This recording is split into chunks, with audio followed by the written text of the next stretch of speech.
Kali ini kita bakal bahas sebuah fabel kuno yang, wah, penuh teka-teki. Ini adalah kisah tentang seorang petani, sebuah kendi emas, dan bagaimana satu kesempatan yang sama bisa terlihat seperti harta karun bagi seseorang, tapi jadi malapetaka buat orang lain. Coba deh bayangin, gimana ya rasanya kalau keinginan terbesar kita jadi kenyataan, tapi di tempat yang salah? Nah, apa yang bakal kita lakukan? Mari kita lihat jawaban dari seorang petani miskin dalam kisah ini, yang bakal nunjukin gimana cara pandang bisa mengubah segalanya. Oke, jadi cerita kita ini dimulai dari seorang petani yang meskipun udah kerja keras banget, nasibnya kayaknya gitu-gitu aja. Penghasilannya selalu pas-pasan, nggak peduli seberapa keras pun dia berusaha. Terus, suatu malam, dia dapat mimpi aneh. Ada suara yang seolah-olah janjiin dia kalau kekayaan yang selama ini dia tunggu-tunggu bakal segera muncul begitu saja di hadapannya. Tentu saja harapannya langsung tumbuh. Tapi nih, ada satu syarat yang penting banget buat dia. Harta itu baru sah kalau muncul di dalam rumahnya sendiri. Ini bukan soal lokasi ya, tapi soal takdir. Ini jadi bukti kalau kekayaan itu memang ditakdirkan untuknya. Singkat cerita, waktu pun berjalan. Sampai suatu hari, takdir kayaknya mau ngetes dia. Jauh dari rumah, pas dia lagi kerja di ladang, sesuatu yang nggak terduga terjadi. Pas lagi bersih-bersih semak, dia nemuin sesuatu. Terkubur di bawah akar, ada sebuah kendi yang berat banget. Dan pas dibuka, isinya, wow, berkilauan dengan emas. Ini kan kesempatannya luar biasa banget ya. Solusi buat semua masalahnya, ya diambil dong harusnya. Siapa juga yang bakal nolak rezeki nomplok begini? Nah, disinilah ceritanya jadi beda. Karena kendi itu ditemuin di ladang, bukan di rumahnya, dia tetap teguh sama prinsipnya. Dengan berat hati, dia ninggalin semua harta itu. Kenapa? Karena dia yakin itu bukanlah takdirnya. Oke, dari sini nih, ceritanya mulai seru dan sedikit rumit. Soalnya, ada istri si petani yang marah besar.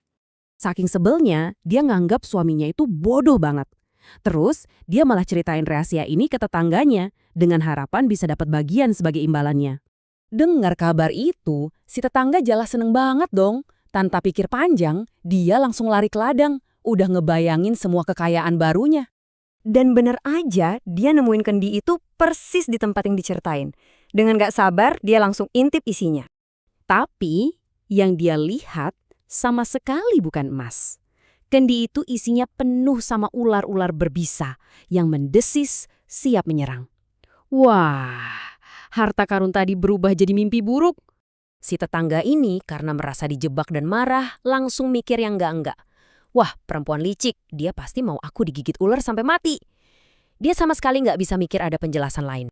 Nah, karena dendam, si tetangga ini melakukan sesuatu yang jadi titik balik cerita ini. Dia pikir, oke, jebakan ini harus dibalikin ke orangnya.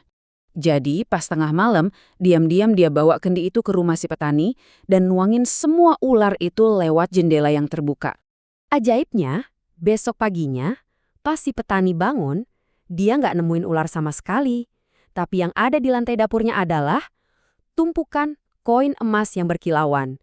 Harta yang sama yang dia impikan sekarang ada di tempat yang seharusnya. Nah, sekarang harta karun itu akhirnya datang dengan cara yang dia mau.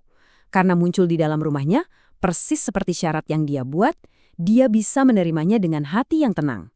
Ceritanya sih udah selesai, tapi apa ya makna di baliknya? Ini bukan cuma soal keajaiban loh. Jadi, menurut penulis aslinya, inti ceritanya itu bukan soal mimpi yang jadi nyata begitu saja. Ada pelajaran yang jauh lebih praktis di dalamnya. Nah, ini nih inti dari ceritanya. Satu benda yang sama, kendi itu, bisa dilihat sebagai dua hal yang beda banget. Buat si petani yang jujur, itu adalah kesempatan yang bukan haknya. Tapi, buat si tetangga yang serakah, itu malah jadi jebakan berbahaya. Emas buat yang satu, ular buat yang lain. Jadi dari sini kita bisa ambil beberapa pelajaran penting soal peluang. Pertama, kita harus pintar ngelihatnya, tapi tanya juga ke diri sendiri, ini beneran hak saya nggak ya? Terus, jangan pernah bangun kebahagiaan di atas kerugian orang lain. Dan yang terakhir, kalau sebuah peluang itu memang terasa pas dan benar, ya jangan ragu-ragu buat diambil. Ini semua tentang kebijaksanaan dan integritas. Intinya, ini bukan soal siapa cepat dia dapat. Ini lebih ke soal integritas dan kebenaran. Peluang yang sejati itu nggak akan minta kita mengorbankan nilai-nilai kita.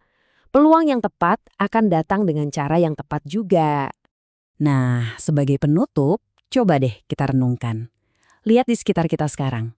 Kira-kira ada nggak ya peluang yang lagi kita abaikan cuma karena bentuknya nggak seperti yang kita harapkan? Siapa tahu kendi emas kita sebetulnya udah deket banget.